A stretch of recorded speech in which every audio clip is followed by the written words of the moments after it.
to think about us. Right after her ex followed her on Instagram, I gave her all the space she needed permanently when she decided she wanted to work things out. I told her I'd use the time to think to I-29 male need to get this off my chest because I can't tell anyone in real life yet, not until everything's finalized. 3 weeks ago, my girlfriend Jenna, 27, told me she needed space to think about us. This was exactly 14 hours after her ex Dylan followed her on Instagram. I know because I saw the notification pop up on her phone while we were watching Netflix. She immediately flipped it over, but not before. I saw her smile. We've been together for 3 years, living together for 2 joint bank account for the apartment.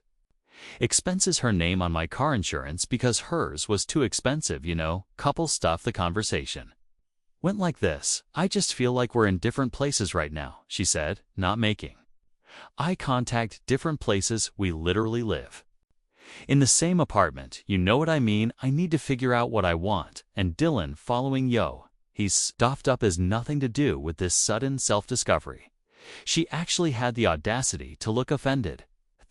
This isn't about him. Why are you being so paranoid? Classic. Here's what she didn't know. I'd already been suspicious for weeks. Little things: new underwear that wasn't for me, sudden interest in work happy hours that her coworker Melissa knew nothing about. When I ran into her at Target, phone always face down, you know the drill. So when she asked for space, I said, sure, take all the time you need. She looked surprised, like she expected me to beg. Really, in fact, why don't you stay at your sister's for a while, clear your head properly? She packed a bag that night, kissed me on the cheek like we were roommates, said she'd check in soon. The second her car left the parking lot, I got to work. First, I called my insurance provider and removed her from my policy, effective at the end of the billing cycle. Saved me $97 a month. Then I went through our apartment lease. Turns out I'm the only name on it. She'd been meaning to add herself, but never got around to it. Convenient. The joint bank account had $1,847 in it. I had a strong feeling. I knew where most of that came from. I'd been putting in $1,200 a month. She was supposed to be putting in $600, but was often short. I started downloading 2 years' worth of statements. The math wasn't going to be pretty. Then I waited. Day 3, she posted an Instagram story at a wine bar location, tagged Dylan, liked it within minutes. Day 5, her sister texted me asking if we were okay. I said Jenna asked for space to think. I'm respecting that. Day 7, Jenna texted asking if I'd paid the electricity bill. I responded, I transferred money for it. Let me know if you see any issues on your web. Let me know if you see any issues on your end. She left me on read. She knew damn well I was talking about the joint account. Day 10, I was checking my front door camera footage, a habit I picked up after a package went missing, and saw Jenna's car pull into the lot around 2 o'clock a.m. Emmett just sat there for 10 minutes before driving away. Her sister lives 40 minutes in the opposite direction. Interesting. Day 12, she posted a selfie, new earrings. The comments were wild, Dylan wrote, and she replied with a, I screenshotted that too. Day 14, she texted, can we talk me? I thought you needed space. Her, I've had time to think. I miss us. Me, what about Dylan? Or what about him? We're just friends catching up. I didn't respond. She showed up that night, used her tea, found meal prepping in the kitchen like nothing was wrong. Why haven't you been answering my texts? Been busy, thinking. She sat down at our kitchen table, our table that I paid for. I made a mistake. I want to come home. What kind of mistake? Asking for space, I realized. You're the one I want to be with, and you figure this out in 2 weeks sometimes. You don't know what you have until it's gone. I almost laughed. So Dylan was a bust. Her face went red. I told you this wasn't about him, Jenna. Your car was in my parking lot at 2 a.m. last Tuesday. I have the footage. The silence was beautiful. I came to get some clothes in the middle of the night. Why didn't you come in? More silence. Look, she said, switching tactics. We've been together 3 years. Are you really going to throw That away over a misunderstanding. You're right, 3 years is a long time. That's why I've been thinking too. I pulled out the bank statements I'd printed over the past 2 years.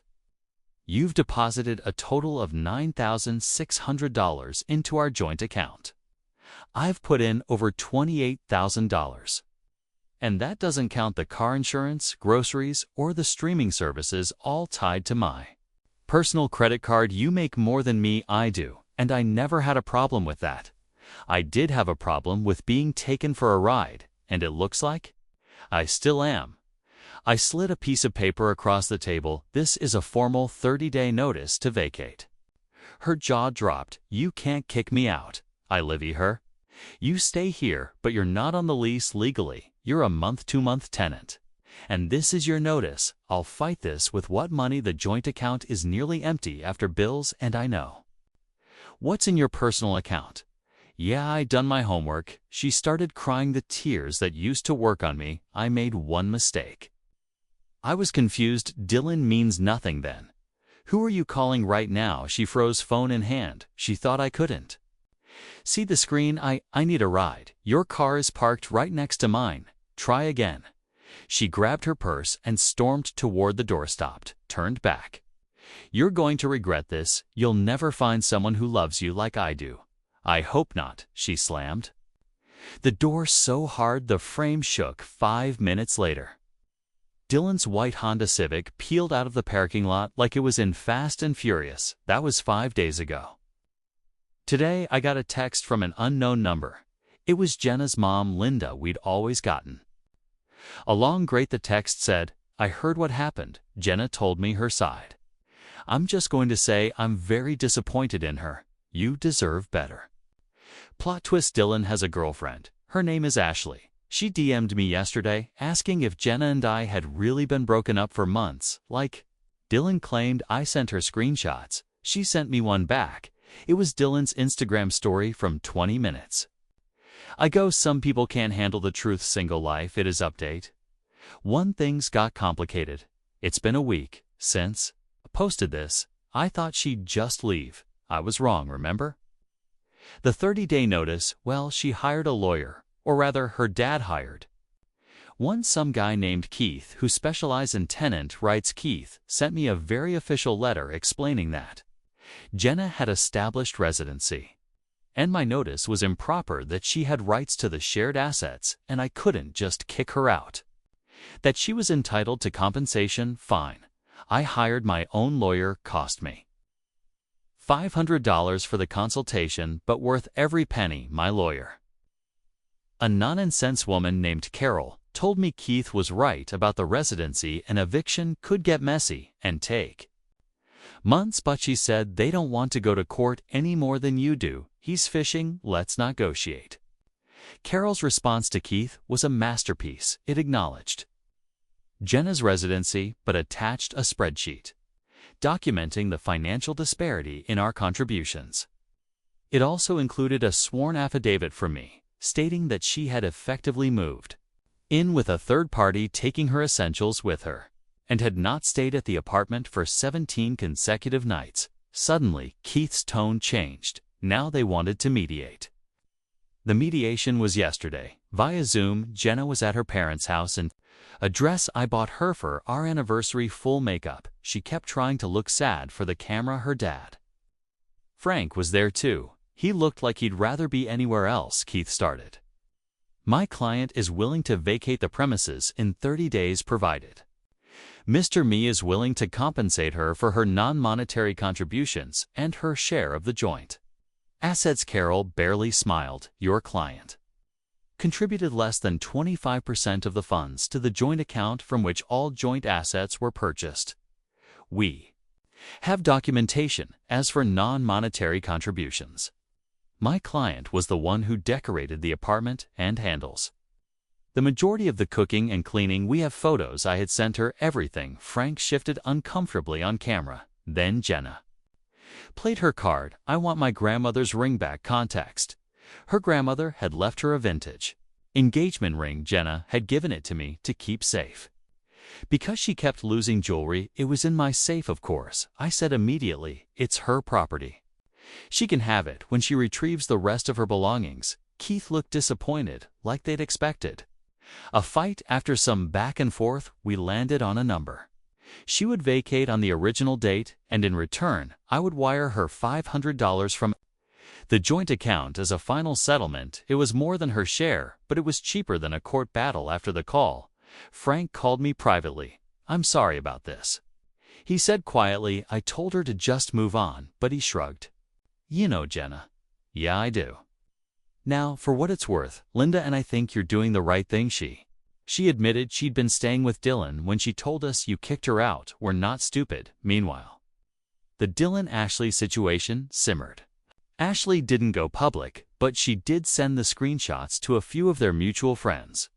Word spread. Jenna's best friend, Maria, texted me, "I'm so sorry, I had no idea. She told me you were controlling and she needed space to breathe." Controlling? How? She said you monitored her spending and wouldn't let her go out.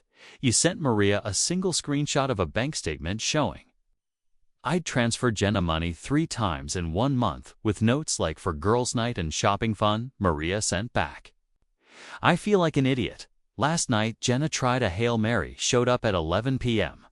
I'm crying, but it looked forced. Please," she said. "I love you. I made a mistake. Dylan was a fantasy. You're real, you're stable, you're your meal ticket." She flinched. "That's not fair. Neither is what you did." "I didn't technically cheat. We were on a break you engineered to sleep with Yorick's."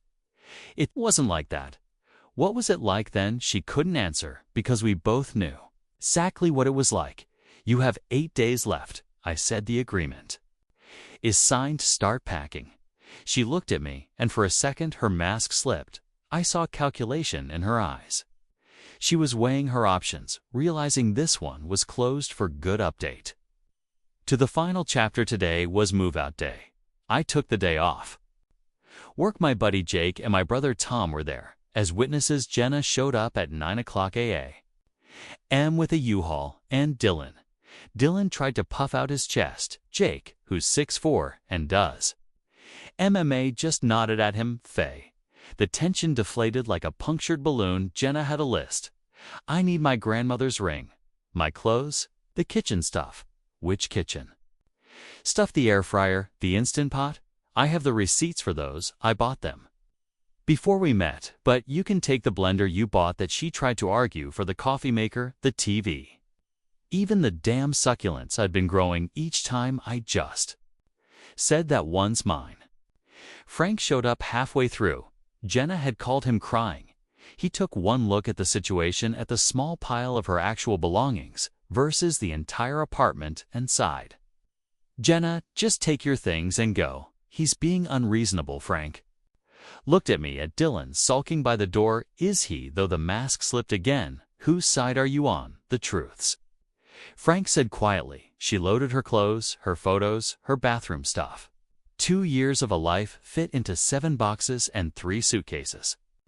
When she got to the bedroom, I went to the safe to get the ring. As I pulled it out, my hand brushed against another box I'd hidden in the back, a small velvet one. I froze for a second. She saw the look on my face. "What is it?" "Nothing." But she knew. She walked over as I stood there, the velvet box now sitting on top of the safe. "What's in there?"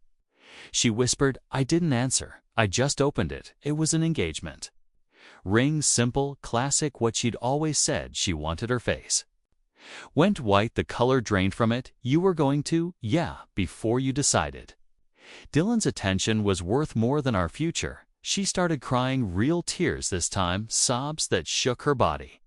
"When? How long have you had it?" 6 months. The room went silent. Even Dylan looked awkward. She reached out, touched the ring, then pulled her hand back. "Eye up," she whispered. "Yeah, you did. Can we know?" She just nodded. Wiping her eyes, she took her grandmother's ring, closed her fist around it, and didn't look back. At the other one, they finished loading in silence. As they prepared to leave, Jenna turned one last time. "For what it's worth, I'm sorry for what you did, or for getting caught." She didn't answer, couldn't answer. Dylan honked classy to the end. After they left, Jake helped me change the locks. Tom ordered pizza. We sat in my empty feeling apartment, and for the first time in months, I could breathe. "You okay?" Tom asked. I will. B. What about the ring, returning it tomorrow? Good call, my phone buzzed. Ashley, they just pulled up, looks tense. My work here is done. Then another text Maria heard today. Was the day wine tonight my treat? Maybe I smiled a little. Final update. It's been 3 months, figured I owed you all closure, Jenna, and I landed it. Last, I don't know the exact timeline, but about a month ago, Ashley texted me that it was over. Then a few weeks after that, I heard from Maria that a rumor was going around about Dylan's other ex being pregnant. A total mess. Jenna texted me once a week after she moved out. I'm sorry, you were right about everything. I didn't respond. What was there to say? I did wire her the $500 we agreed on. We both signed the form at our respective banks to close the joint account for good. It felt like signing a death certificate for a part of my life as FOM. I'm good, better than good. That ring got most of my money back. The apartment feels like mine again. I repainted, got a new couch, bought more plants that no one complains about, started therapy, not because I'm broken, but because I want to understand how I ignored the red flags. Turns out I didn't ignore them.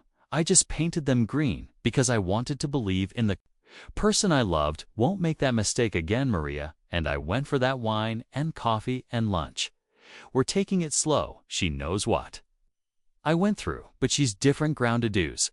Sint hide, her phone pays for her half without even thinking about it. Bare minimum, maybe, but it feels like a luxury now. Frank still texts sometimes, just checks in, says Jenna is finding herself, which I guess is code for unemployed and living at home. She lost her job after that HR complaint from Ashley snowballed into an investigation about her fake sick days. Dylan disappeared from social media. Someone said he's working at his stepdad's car dealership, but the real ending, the quiet, understated final scene. Last Tuesday, I got an email notification. Jenna, last name viewed your profile on LinkedIn. I just posted about a promotion, a big one, the kind that comes with a company car and stock options, the kind of stability she claimed she wanted, the kind of future she traded for nostalgia and Honda Civic rides. That was it. No like, no comment, just the silent digital proof that she was looking, Tom said. I'm petty for checking, maybe, but after 3 years of funding someone else's life while they torpedoed mine, I'll take petty. The apartment's quiet now, but it's my quiet, my peace, my space, and honestly, wouldn't have it any other way.